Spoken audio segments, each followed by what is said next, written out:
श्री राधा रानी के दो भक्त। एक बार 3 साधु थे जो बरसाना की ओर जा रहे थे। उनमें से एक साधु जो वृद्ध था वह कहने लगा कि मैं अब यमुना किनारे आसन लगा कर रहूँगा।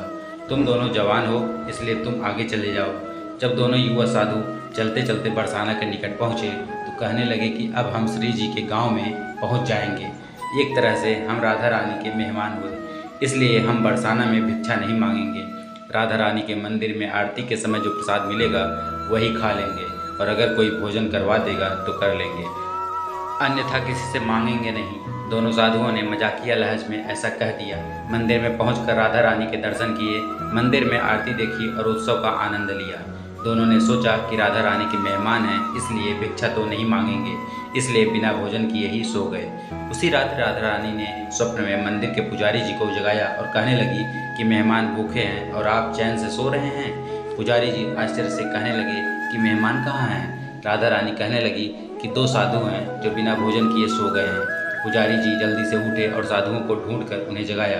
वह पूछने लगे कि क्या आप श्री राधा रानी के मेहमान हैं। पुजारी जी कहने लगे कि आप उठकर बैठो, मैं आपके लिए अभी भोजन प्रसाद का प्रबंध करता हूँ।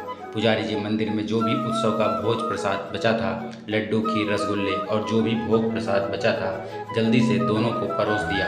साधु मन ही मन सोच रहे थे कि हमने तो मजाक में कह दिया था कि हम राधा रानी के मेहमान हैं। राधा रानी ने तो सचमुच में हम पर कृपा कर दी। भरपेट भोजन कर दोनों साधु राधा रानी का ध्यान कर सो गए। तभी दोनों साधुओं को एक ही समय पर एक जैसा स्वप्न आया। दोनों के सपने में राधा रानी आई, पूछने लगी कि भोजन करके आपको तृप्ति हुई। दोनों साधुओं ने हाँ में हामी भर दी।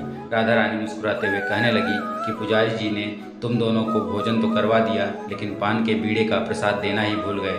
राधा रानी ने दोनों के सिरहाने पान का बीड़ा रख दिया। स्वप्न के बाद दोनों की आंख खुली तो सचमुच पान का बीड़ा अपने सिरहाने पाकर दोनों विस्मित थे। राधा रानी ने मजाक के भाव से कहा गया वचन भी सत्य साबित कर दिया और बिना मांगे दोनों को भरपेट भोजन करवा दिया।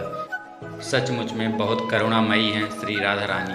तो दोस्तों, यह कहानी आप लोगों को कैसी लगी हमें कमेंट करके जरूर बताएं, और भी ऐसे रोचक कहानियों के लिए हमारे चैनल को जरूर सब्सक्राइब कर लें। धन्यवाद।